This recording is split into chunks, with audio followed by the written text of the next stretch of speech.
Wait by the gate until backup arrives. I don't want anyone trampling through here before we've got what we need.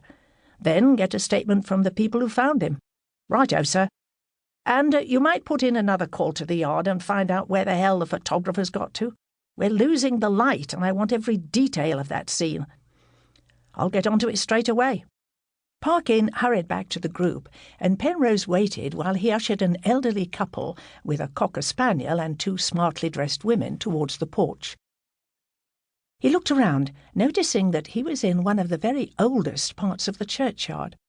Without exception, the headstones were worn and fragile, victims of both weather and age, and there was something poignant about the way in which these once so solid markers of a person's life had faded with their memory. The tomb that had brought him here was tucked away from the main path, sheltered by ancient yew trees and a tangle of branches overhead, and behind it the ground began to slope away towards the boundary wall. It had obviously been restored in recent years, because the flat stone slab was now raised to a height of 18 inches or so on a foundation of modern bricks. The combination of old and new, red and grey, jarred to Penrose's eye, and he noted that the ivy, the only thing uniting the two, had been roughly torn away.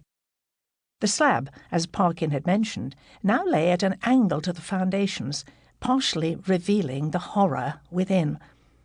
He moved closer and stood silently by the vicar's side, looking down at the flash of grey-blonde hair matted with blood, the clenched fist with its distinctive ring, the fingers scraped almost literally to the bone. The dead man's face was hidden from view, but Penrose didn't doubt that the Reverend Turner's imagination had defied the mercy of the stone.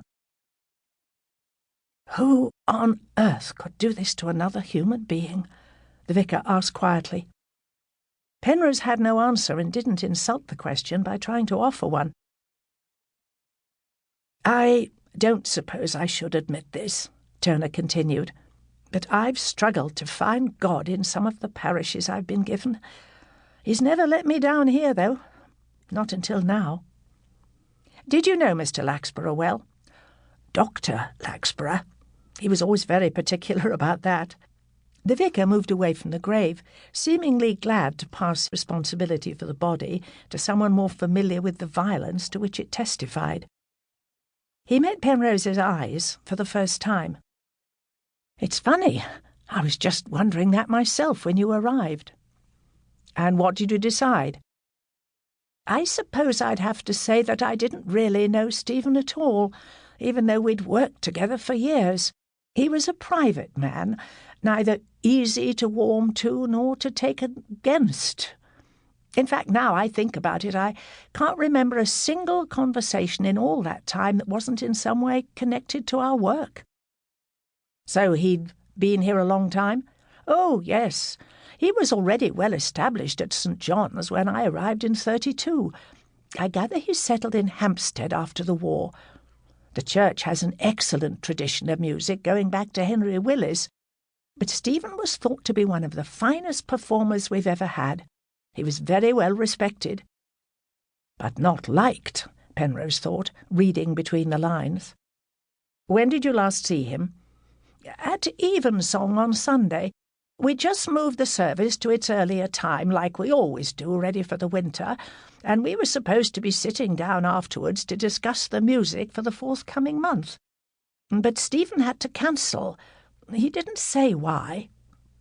"And how did he seem?" Turner shrugged. "Businesslike, bordering on brusque, but there was nothing unusual in that. He lived his life like he played his music, precisely, professionally, and with rarely a note out of place." The comment was insightful. Most people, when asked to describe the victim of a recent murder, were inclined to exaggerate the positive, and Penrose wondered if the vicar's refusal to sentimentalise his opinion of his colleague said more about him or about the deceased. "Was he married?" he asked. "No, he lived alone, except for a housekeeper. She'll be able to tell you more about his life than I can, I expect, and she might be aware of some family. You'll want to tell his next of kin, but I'm afraid I have no idea who that is."